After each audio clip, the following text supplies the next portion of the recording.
Chapter 9. Peter Rabbit Plays a Joke. One morning when big round Mr. Sun was climbing up in the sky and Old Mother West Wind had sent all her merry little breezes to play in the green meadows, Johnny Chuck started out for a walk.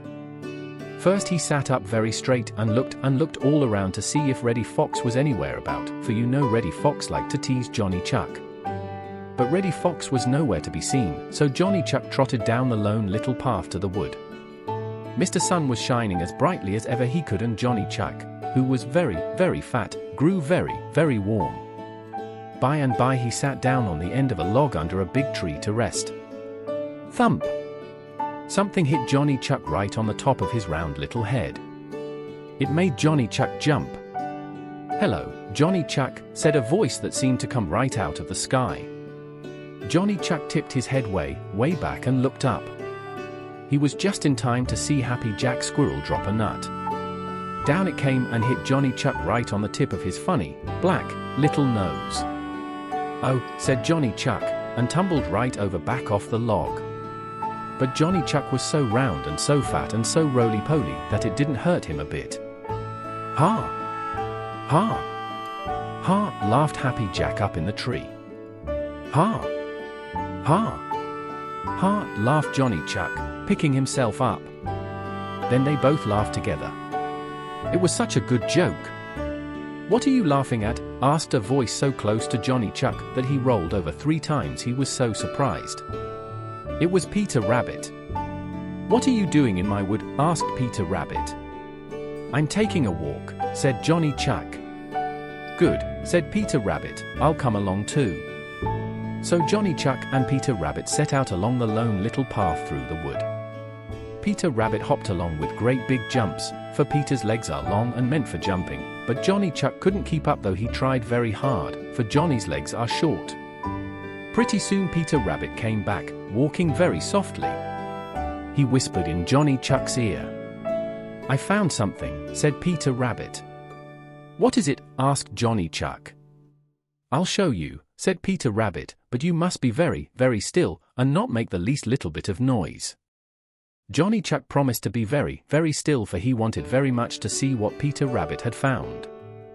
Peter Rabbit tiptoed down the lone little path through the wood, his funny long ears pointing right up to the sky.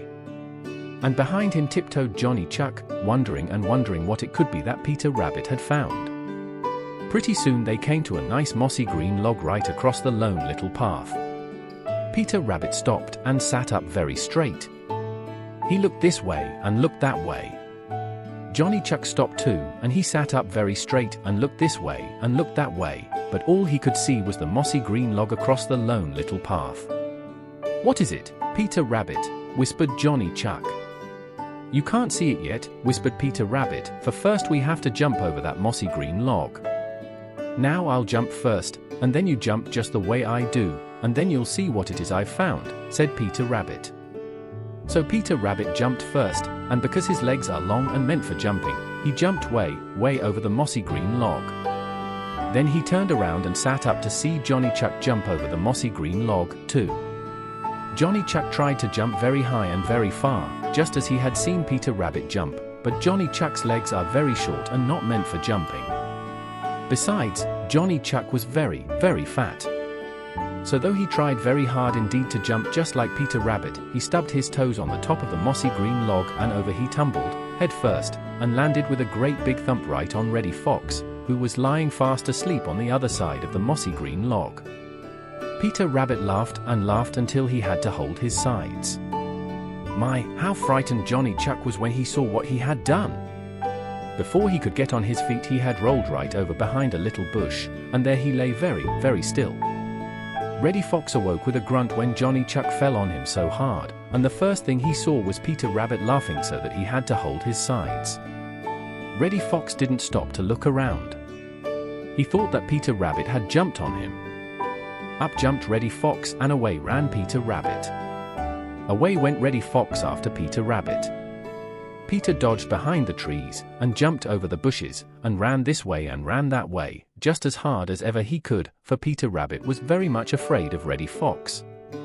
And Reddy Fox followed Peter Rabbit behind the trees and over the bushes this way and that way, but he couldn't catch Peter Rabbit.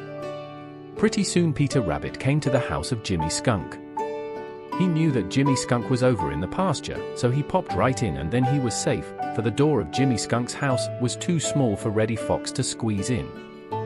Reddy Fox sat down and waited, but Peter Rabbit didn't come out.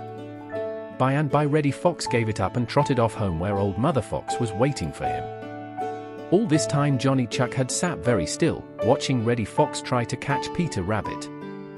And when he saw Peter Rabbit pop into the house of Jimmy Skunk and Reddy Fox trot away home, Johnny Chuck stood up and brushed his little coat very clean, and then he trotted back up the lone little path through the wood to his own dear little path through the green meadows where the merry little breezes of Old Mother West Wind were still playing, till he was safe in his own snug little house once more.